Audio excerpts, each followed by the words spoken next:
Herkese tekrardan selamlar. Bugünkü eğitim konumuz UV. Peki UV nedir? Bildiğiniz gibi Python'da proje yaparken biz paketlerimizi pip install komutuyla yüklüyoruz. Ve bu komutla yüklediğimiz bütün paketler bizim cihazımızın merkez klasöründe depolanıyor. Bu da bazı projelerimizde sürüm çakışmasına sebep olabiliyor. Bunun için sanal ortamlar kullanıyoruz. Bu sayede her proje kendi paket yönetimine sahip olabiliyor. Mesela bir projenizde Fast API'ın 3. sürümünü kullanıyorken diğerinde 7. sürümünü kullanabilirsiniz. Ayrıca UV pip'ten 100 kat daha hızlı paket kurabilmenizi sağlıyor. Gelin birlikte test edelim. Şu anda bu Nasıl Eğitim web deposundayım ve paketlerim burada manuel elle yazılmış bir şekilde duruyor. Şimdi ben elle hangi paketi ekledim, hangisini çıkarttım, hangisini saklamam lazım, bunları yönetmesi çok zor oluyor bir yerden sonra. İşte bu yüzden UV kullanıyoruz. Size daha UV'yi anlatmadığım için kendim de kullanmamıştım. Ancak bu videoya nasip oldu. Kullanması çok basit. Öncelikle PyProject dosyamızın olduğu yerde terminalimizi açıyoruz. Sonrasında UV ekle, hangi paketi eklemek istiyorsanız onu ortamınıza otomatik olarak ekliyor. Bakın hangi sürümü kullandığınız bilgisine kadar geldi. Uvicorn'u da ekleyelim. Aslında bakın burada geldi. Dedi ki sen Fast API kullanacaksan Uvicorn'u da kullanacaksın. Ama biz yine de göstermiş olalım. Bir de ortam yönetimi için dot environment. Bütün paketlerim buraya geldi. Gördüğünüz gibi kendi kendine inanılmaz hızlı kuruldu zaten.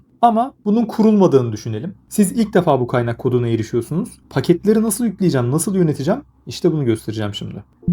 Sizde bu sanal ortam olmayacak. Yapmanız gereken şey yine PyProject dosyasının yanında terminal açmak ve UV synchronize yani senkronize et dedikten sonra her şeyi sizin için hazırlıyor. Ve bu noktadan sonra tek yapmanız gereken ana dosyanın yanına gelip çalıştırmak. Bu kadar basit. Peki ben kodlarımı nasıl bu kadar hızlı başlatıyorum? Nasıl az önce gördüğünüz gibi paketler uyarı verdi? Ya da nasıl buradaki ortamım bu kadar güzel gözüküyor? Bunlar için bazı eklentiler kullanıyorum. Birincisi CodeRunner.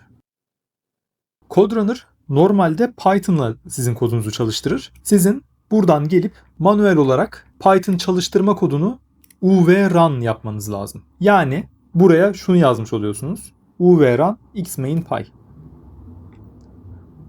Diğer projeleriniz için de benzer yapıları kullanabilirsiniz. Buradan da kısa yol olarak ben F5'e atıyorum çünkü F5 tuşu hiçbir işe yaramıyor.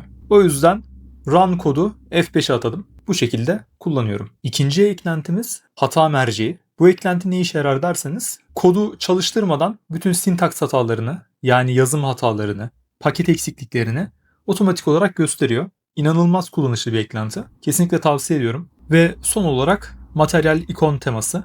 Yazdığınız kodlar, VS Code ortamınız daha tahammül edilebilir, daha çekilebilir hale geliyor.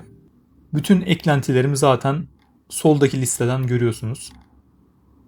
Eğer ilginizi çeken bir şey olursa, ya bu neymiş dediğiniz olursa buradan bakarsınız.